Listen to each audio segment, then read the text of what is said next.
Baik, Assalamualaikum warahmatullahi wabarakatuh. Saya Eliana Saputri. Di sini saya akan menjelaskan materi tentang rahasia Afrika Tengah terbuka.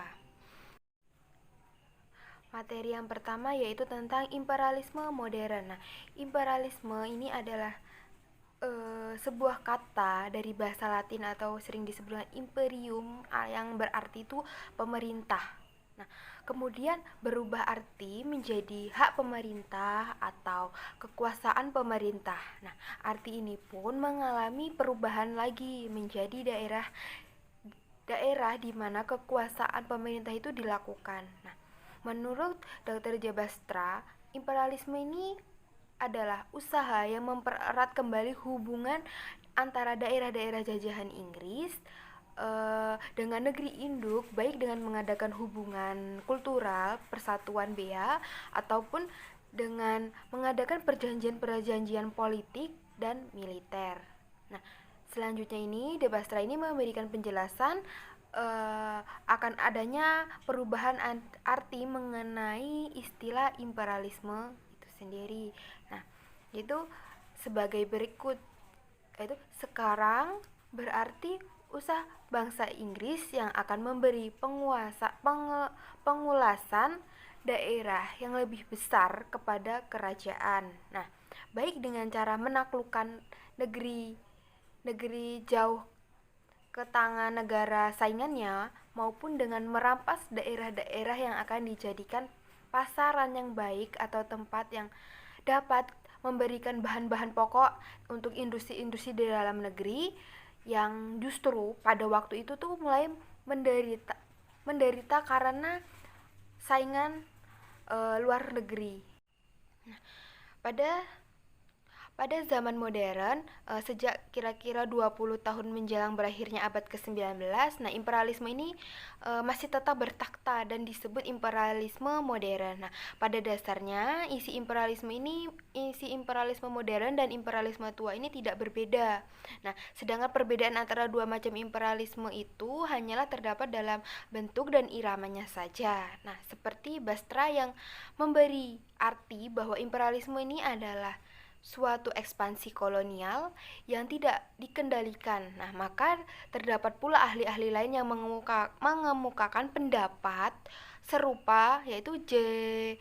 Schumpeter misalnya ini mengatakan, nah, imperialisme adalah suatu kecenderungan daripada suatu negara untuk melakukan ekspansi yang tidak terbatas dengan menggunakan kekasaran.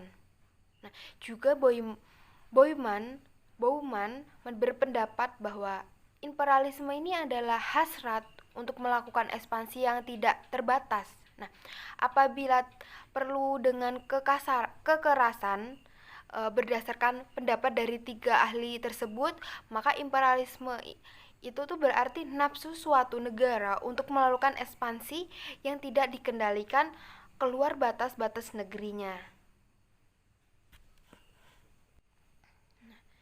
Imperialisme berarti pula suatu politik yang berusaha menjamin keselamatan negerinya dengan cara memiliki batasan-batasan alam.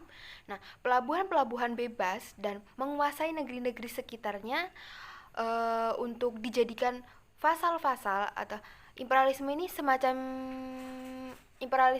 ini nih disebut dengan imperialisme kontinental yang mula-mula bersifat defensif tetapi kemudian menjadi agresif. Tujuannya ialah untuk mendapat kedudukan yang paling depan untuk berkuasa di benuanya.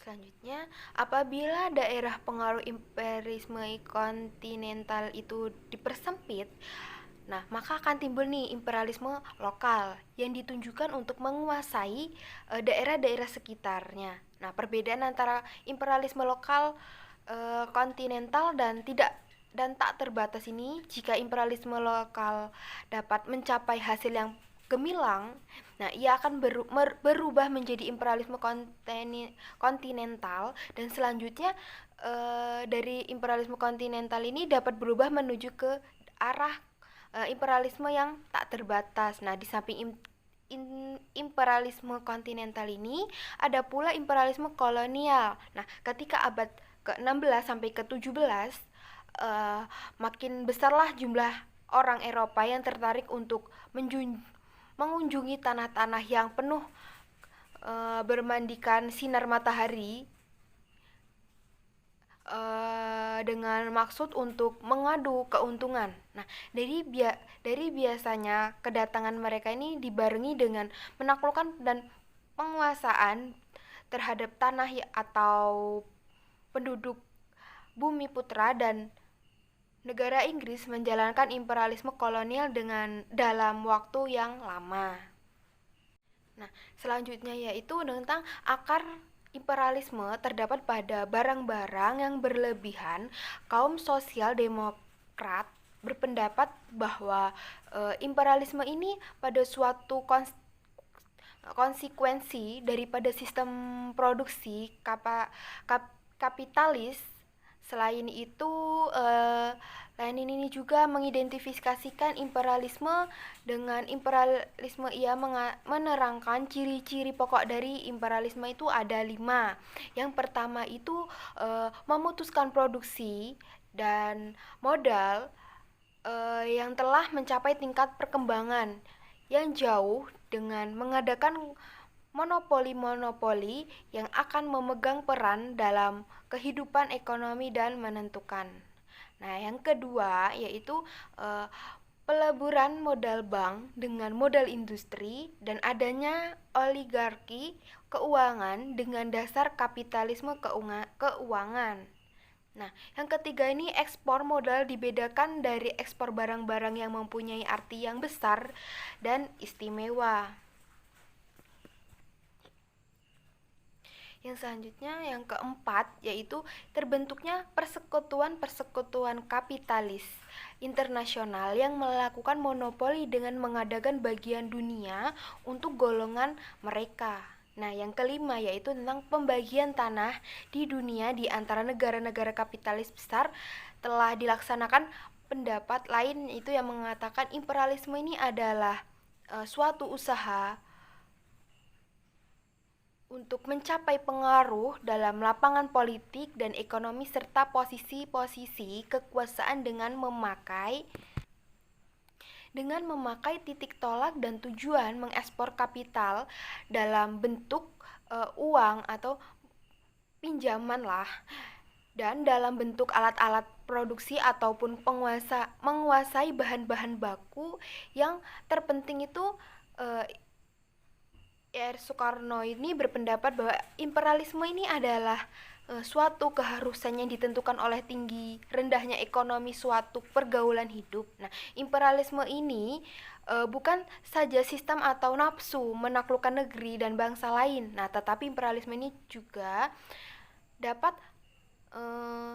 hanusistia nafsu atau sistem pengaruh ekonomi negeri dan bangsa lain. Selanjutnya yaitu industrialisme, kapitalisme, dan imperialisme modern.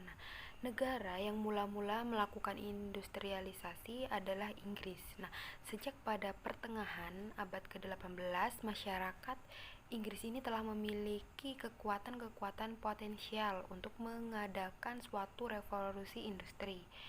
Nah, perpaduan antara pendapatan baru dengan faktor-faktor produksi yang cukup tersedia ditambah dengan tanah jajahan yang cukup luas. Nah, sebagai tempat penampungan hasil industri, berhasil dapat mengubah Inggris dan agraris menjadi negeri industri. Nah, pendapat baru dalam abad ke-19 yang meliputi lalu lintas seperti kapal kincir, kapal besi, lokomotif, jalan kereta api, terus telegraf elektromagnetis, sangat menguntungkan bagi perkembangan suatu negara industri. Ketika baru